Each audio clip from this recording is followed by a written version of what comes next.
Esta é a 10ª aula da disciplina de Biomecânica. Nela vamos continuar a estudar deformações e, em particular, notar que, em geral, uma deformação é a sobreposição de uma deformação propriamente dita mais uma rotação. Esta aula vai ter o apoio de um PowerPoint que me foi gentilmente cedido pelo meu colega Pedro Costa. Nesta parte inicial eu vou recuperar algo que já apareceu no apêndice à sinopse da 5ª aula teórico-prática. Em particular, se considerarmos uma transformação de dr em dr', as componentes cartesianas do novo vetor, ou seja, do vetor transformado, são dadas por esta expressão e isto aplica-se em qualquer circunstância, não é só no presente caso. Isto é uma expressão matemática que é genérica, em que aparecem, neste segundo termo do lado direito, as derivadas parciais do vetor que descreve a deformação em ordem a todas as coordenadas x, y e z. Nós agora vamos a esta expressão somar e subtrair uma mesma quantidade. Esta que aqui está, em que faço notar que os índices j e i estão trocados relativamente a esta, que aqui está em cima, e a expressão inicial vem então, o que está a verde é o que eu somei e subtraí, portanto posso sempre fazê-lo, dá resultado nulo, e esta expressão que aqui está em cima pode sempre ser dividida em duas, tal como de resto ainda foi feito na aula presencial e na última aula presencial que tivemos, e aí aparece um meio de ds e dxj mais um meio de exatamente da mesma quantidade. Qual é a vantagem de fazermos isto que eu acabo de descrever? É que agora podemos descrever o novo vetor, as componentes cartesianas do vetor deformado, como sendo o vetor inicial, mais uma parte que tem a ver simplesmente com o tensor das deformações, daí este Dzinho, mais uma parte restante que é também descrita por um tensor, só que em vez do sinal mais, como no tensor das deformações, aparece agora o sinal menos. Quer isto dizer que há um termo que tem o D em cima, que é exatamente descrito pelo tensor das deformações, e depois há um outro termo que é semelhante, só que agora, em vez do tensor das deformações, temos este outro tensor com o sinal negativo.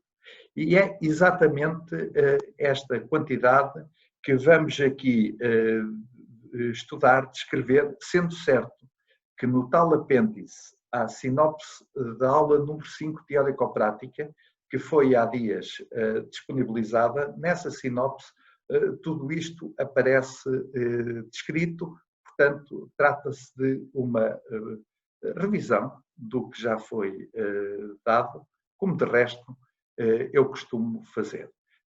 Esta quantidade corresponde, pois, a uma componente do vetor que é o rotacional, o meio do rotacional do vetor S que descreve a deformação. As componentes deste vetor são então dadas por RK em função das derivadas de S, sendo IJ e K a rotação cíclica de 1, 2 e 3. Em particular, para o D L1, isto é, para a componente X, para a primeira componente, temos o somatório com J de 1 até 3, simplesmente, evidentemente, que neste caso, para J igual a 1, não aparece contribuição, porque ds1 dx1 é igual a ds1 dx1, e, portanto, este termo cancela, sobrevivem apenas os termos com J igual a 2 e com J igual a 3. Nós, olhando para estas expressões, imediatamente reconhecemos aqui a componente menos R3, neste caso, e a componente R2, neste outro caso, e olhando agora para esta expressão, menos R3 dx2 mais R2 dx3, reconhecemos que esta é a componente 1 de um outro produto vetorial, atenção, não confundir com este, um outro produto vetorial, que é o produto vetorial de R por dr. Da mesma maneira, nós temos para as componentes 2 e 3 do dl e r, temos que dr3 dx1 menos r1 dx3, e isto corresponde à componente y, à segunda componente do produto vetorial de r por dr, e o mesmo para a componente 3. Resumindo e concluindo, o que nós acabamos de ver é que o dl, que é aquele vetor que aparece quando se deforma um segmento inicial, o vetor que aparece aqui é dado por dois termos. Este não estamos a considerar. E este que aqui está, mas não é do que o produto vetorial de um vetor R, que por sua vez é o rotacional de S, então é o produto vetorial deste vetor, pelo vetor inicial dr.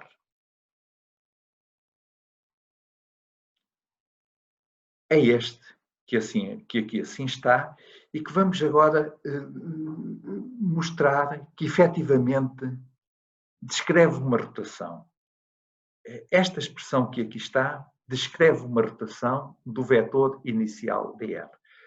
Para isso, nós vamos imaginar a situação mais simples, em que temos um segmento posicionado ao longo do eixo do x, é o segmento PQ1, e um segmento posicionado ao longo do eixo dos y, o segmento PQ2. Estes segmentos têm um comprimento infinitesimal, respectivamente dx1 este e este outro, dx2. E vamos considerar, também por uma questão de simplicidade, para não complicarmos, vamos considerar que este vetor R é perpendicular a este plano de XY, ou seja, tem a direção Z. O que é que acontece a um vetor neste plano? Bom, sabemos que a componente dxi se transforma em dx'I por ação de uma deformação descrita pelo tensor das deformações que nós não vamos considerar e por um termo que é aquele que vamos considerar, e esta é a componente I deste vetor que está escrita a vermelho logo aqui no cimo deste slide. Qual é então R vetorial dr? Vamos considerar que primeiro dr é isto, e então o PQ1 transformado é dx1 é 1, que é o que era o que já estava, mais o efeito de R sobre esse mesmo vetor, que é R é 3, porque é esta a hipótese que estamos a considerar para R, vetorial dx1 é 1. Da mesma maneira, temos que o segmento PQ2 se transforma, ficando ele próprio, mais o resultado descrito por esta expressão a vermelho, que é R é 3 vetorial dx2 é 2. Mas quanto é que é 3 vetorial é 1? É 3 vetorial é 1. Se tivermos os três eixos coordenados, então o E3 vai segundo o eixo dos Ds, o E1 é segundo o eixo do X, e o E3 vetorial E1 é precisamente E2. E é o que está aqui nesta expressão em baixo. Quer dizer que o PQ'1 é o PQ1 mais um segmento pequeno porque está ali dx1, um segmento pequeno, mas na direção do eixo dos y. Quer dizer que houve uma alteração do segmento inicial para um segmento inicial mais uma porção que é segundo o eixo dos y. E o mesmo se diz em relação ao outro segmento PQ2. PQ2 fica igual a ele próprio, mais agora um termo que é E3 vetorial E2. Ora, E3 vetorial E2 é precisamente menos G1.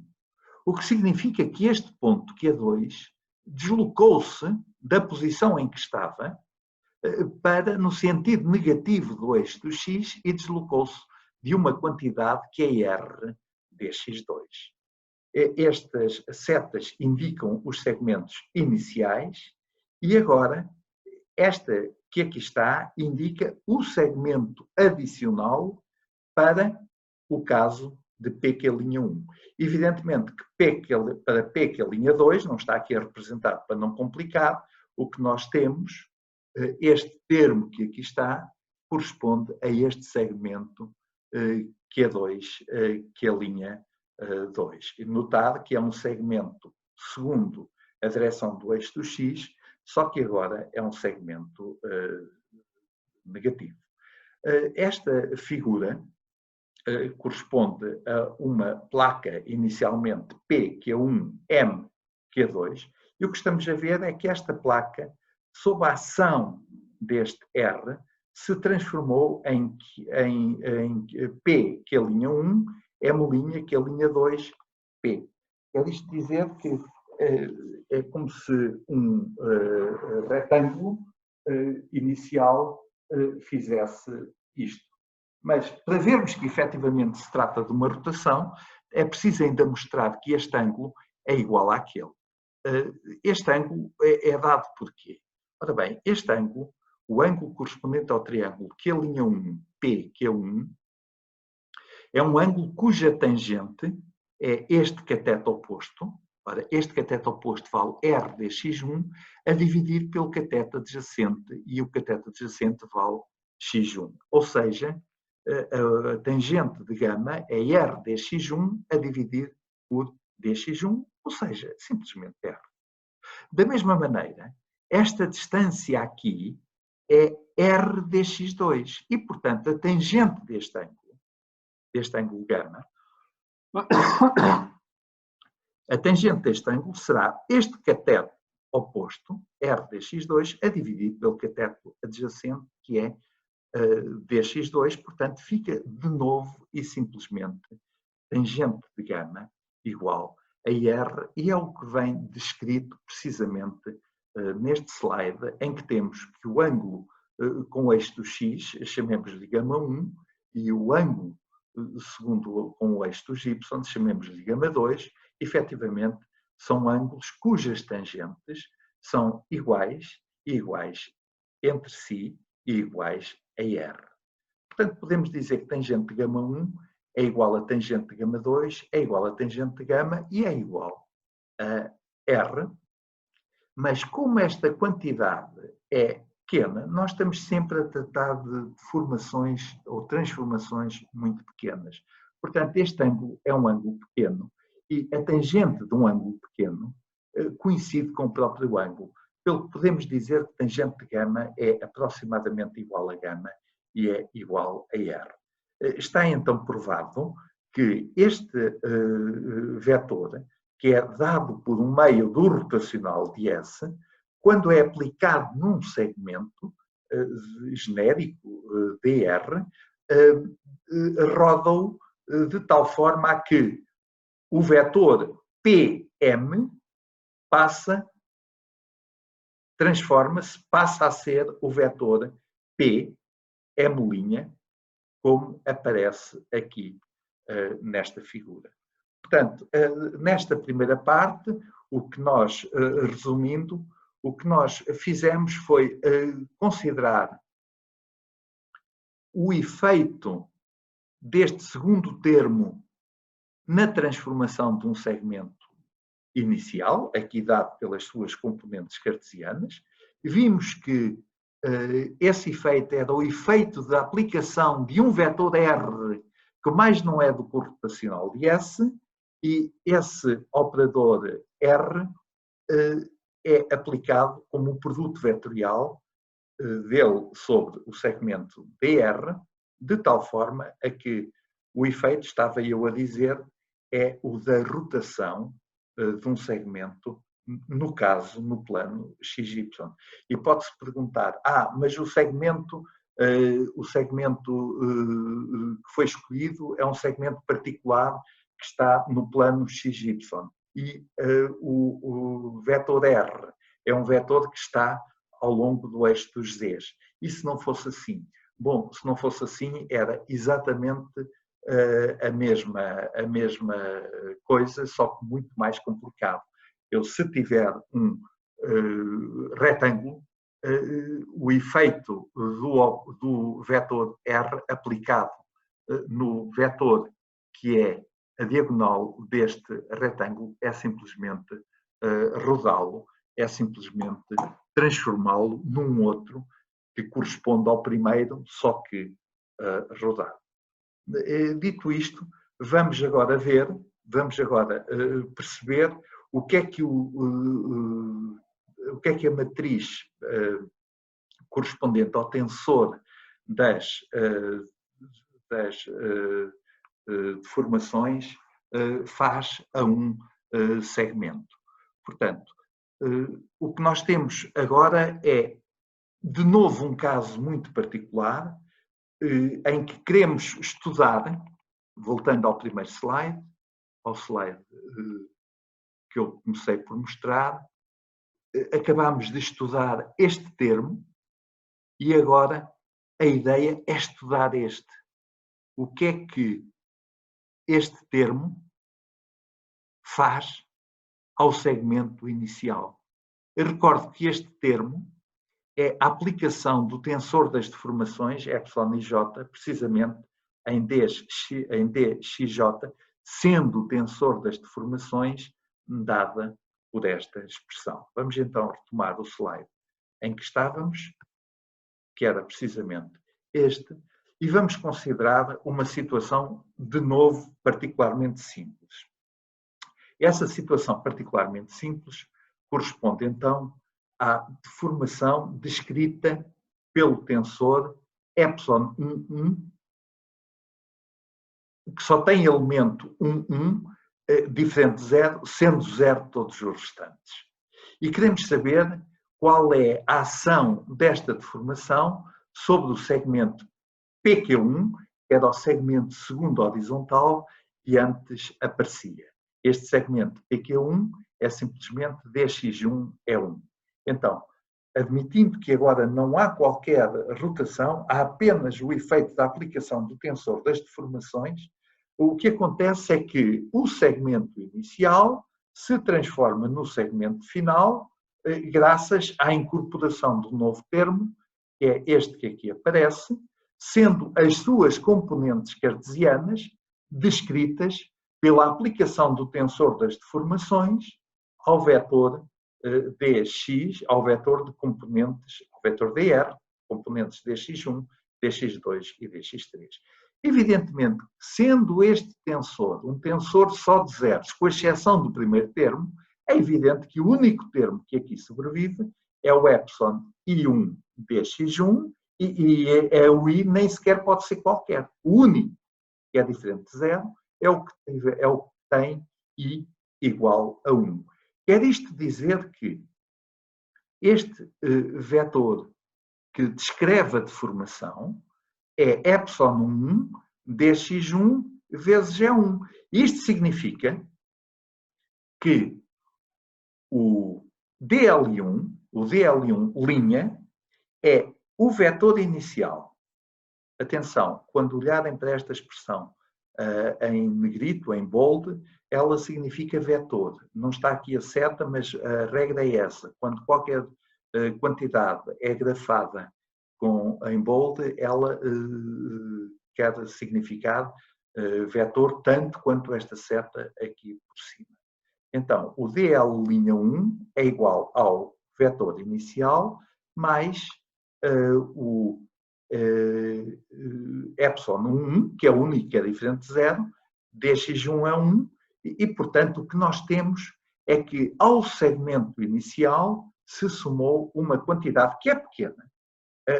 As transformações, eu insisto neste ponto, são sempre transformações descritas por quantidades que são pequenas.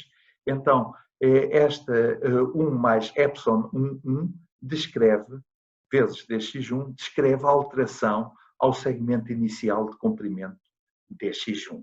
É evidente que, sendo dl'1 o comprimento do segmento final, sendo dx1 o comprimento do segmento inicial, então daqui se tira que o epsilon 1 mais não é do que a diferença de comprimentos a dividir pelo comprimento inicial, ou seja, este elemento diagonal do tensor das deformações representa a deformação sofrida segundo a direção, no caso concreto 1, mas se em vez deste eu tivesse considerado o epsilon 2,2 ou o epsilon 3,3, pois o que eu teria era a variação, tinha quantidades essas que representam a deformação. A deformação pode ser uma extensão ou pode ser uma compressão sofrida na direção xj.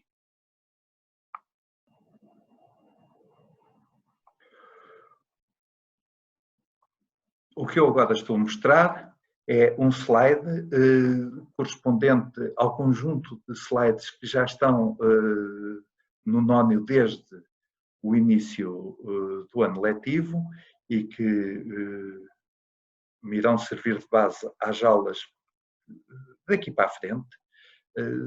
E esse slide, talvez o 7º, 8º, 9º, não sei qual a ordem dele, qual o número de ordem dele, descreve exatamente o que eu acabo de dizer. Qual é o significado deste epsilon 1 que aparece no tensor das deformações? Pois, se nós considerarmos um segmento inicial, aqui as letras mudam um pouco, portanto, foi feito em alturas diferentes. Agora a placa tem vértices AB, CD, pois o segmento AB, por ação de um tensor das deformações, cujo único elemento diferente de zero seja o epsilon 1, que eu aqui estou a designar pela letra K, portanto este é o epsilon 1, é alterar o seu tamanho e no caso de AC nada se altera. Ou seja, o efeito da deformação causada por um tensor que seja descrito por todos os elementos zero, exceto o elemento 1, pois o efeito da aplicação desse tensor é este que estão aqui a ver. A placa inicial fica estendida, sendo certo que o A', C', tal como o B', D', não sofrem qualquer alteração. Quando é que sofreriam alteração? Se, por exemplo, existisse um elemento diagonal epsilon 2,2. Da mesma maneira que o epsilon 1, que é este K, leva a uma alteração, que no caso é uma extensão, mas podia ser uma compressão, então o epsilon 2,2 faria exatamente o mesmo na direção Y e o epsilon 3,3 faria o mesmo na direção X. Mas vamos voltar aos slides que estávamos a ver. Este aqui assim. Vou posicioná-lo exatamente onde estávamos. Para agora estudarmos os elementos fora da diagonal. Os elementos da diagonal têm então esta interpretação física, descrevem as extensões ou compressões segundo essa direção. Vamos agora ver os elementos fora da diagonal.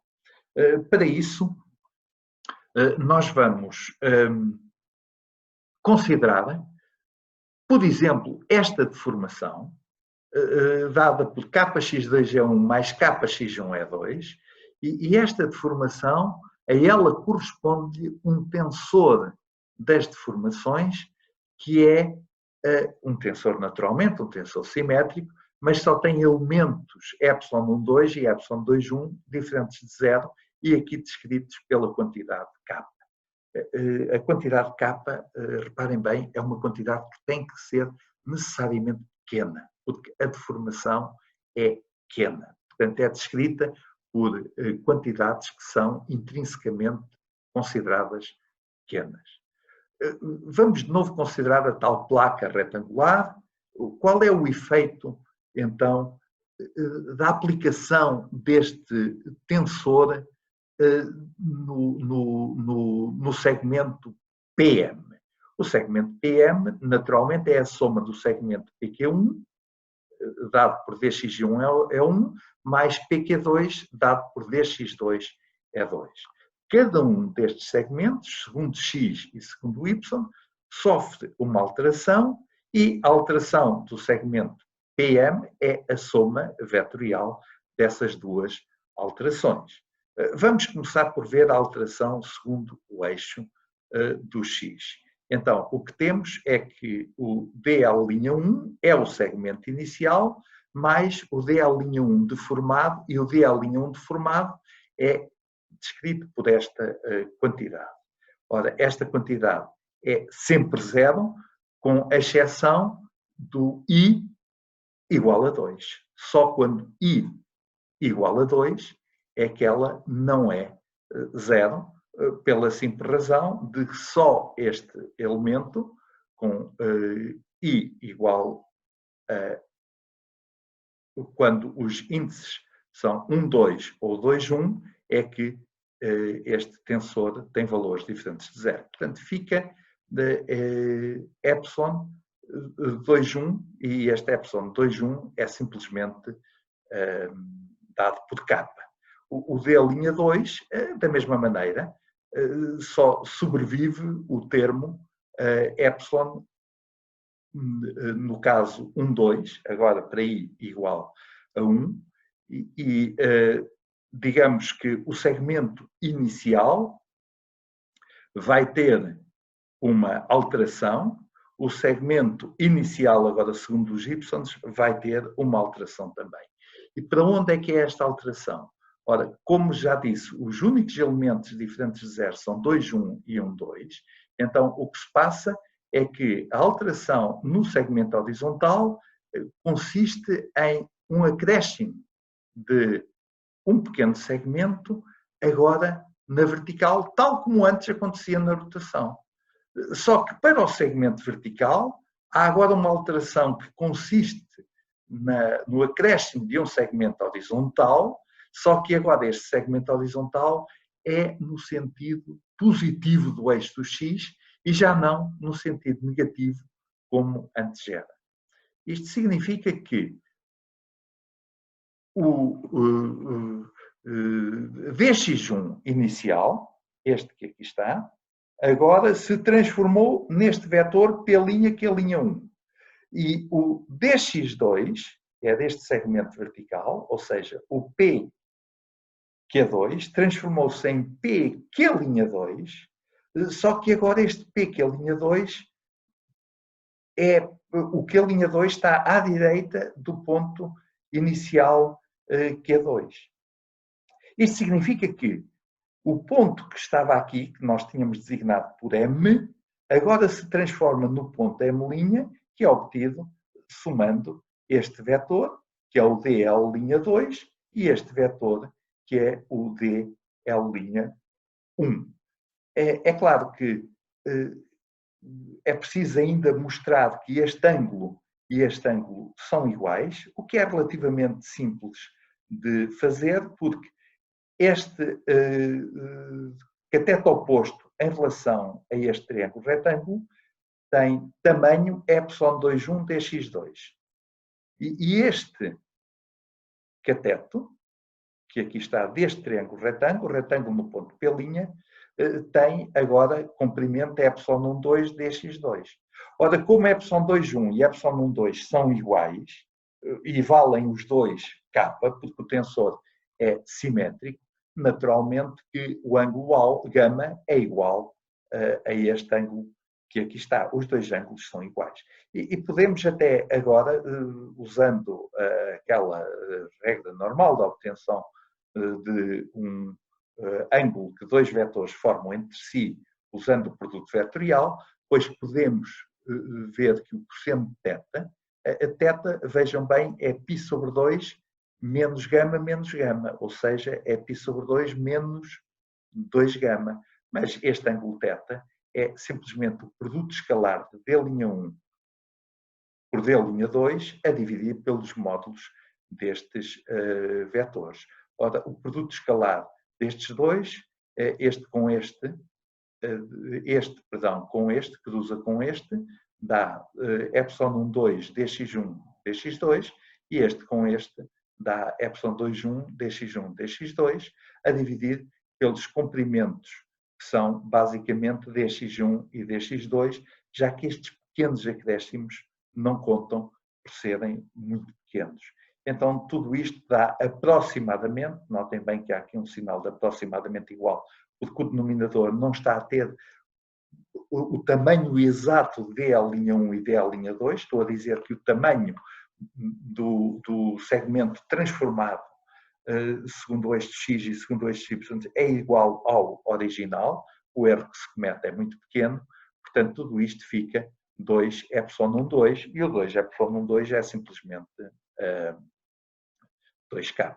Portanto, o ângulo formado pelos segmentos deformados DL' e DL'2 e os segmentos é θ e o seu cosseno é dado por esta expressão. Agora, o ângulo formado pelos segmentos transformados com os eixos dos x e dos y, como eu já pude dizer há pouco, é simplesmente gama, em que a tangente deste gama é simplesmente o elemento do tensor das deformações K.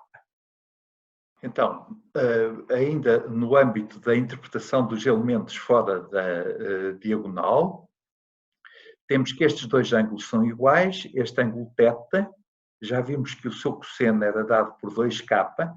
Vamos ver que, efetivamente, se o θ mais 2γ é π sobre 2, então podemos concluir que o cosseno de θ é o cosseno de π sobre 2 menos 2γ, e esta expressão fica simplesmente seno 2γ, que é aproximadamente igual a 2γ, que é igual a 2K, pois γ igual a K, e este resultado é consistente com o que vimos no slide anterior, em que o cosseno de θ é igual a 2ε12 e este ε12 é K. A presente deformação não dá origem a nenhuma variação de volume. Isto porquê? Porque o traço do tensor das deformações é zero, sendo zero e sendo o traço de um tensor uma medida da variação relativa de volume, nós podemos imediatamente concluir que esta transformação não leva a nenhuma variação de volume. Por outro lado, se pegarmos nesta deformação descrita por este vetor e calcularmos o seu rotacional, nós veremos que esse rotacional é zero. É um exercício que eu recomendo que façam.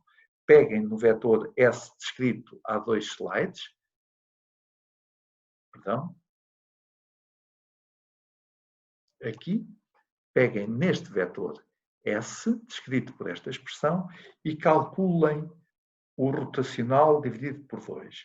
Ora bem, vão obter o valor zero, ou seja, significa que aquela deformação não envolve qualquer rotação, ou seja, é uma deformação correspondente a uma deformação de corte ou cisalhamento. Eu vou de novo voltar aos outros slides que já aqui mostrei, precisamente aqui está. Mostrar que agora, se tivermos uma deformação dita de corte puro, o que nós temos é uma transformação de B ligeiramente para cima, uma transformação de C ligeiramente para a direita, e então o ponto D vai subir na diagonal. A situação é esta. Portanto, temos de A, B, C, D, passamos a ter A', B', C', D'. Para dizer então que os elementos de fora da diagonal dão origem a uma deformação que já não é uma simples extensão ou uma simples compressão. Nós aqui temos exemplo de um outro campo de deslocamentos ou de deformação, em que agora temos exatamente o mesmo tensor das deformações, mas a diferença deste, que é 2kx2 só na direção é 1, para este, que é kx2 é 1 mais kx1 é 2, há uma diferença entre eles.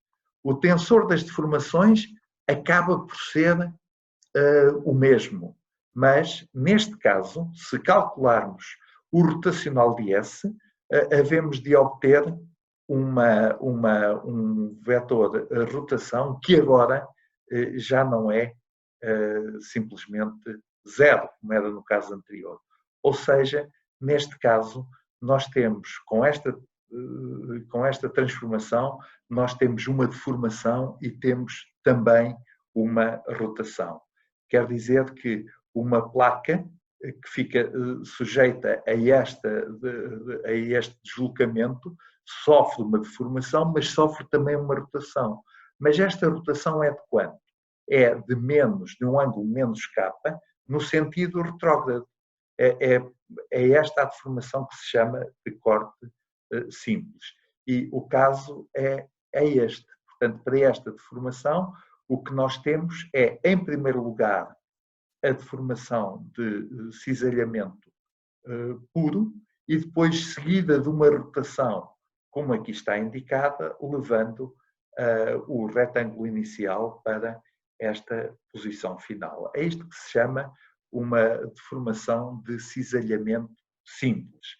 Se for este caso aqui, o caso intermédio, em que temos P', Q', M', falta ali uma linha, Q'2, temos uma deformação de cisalhamento pura. E,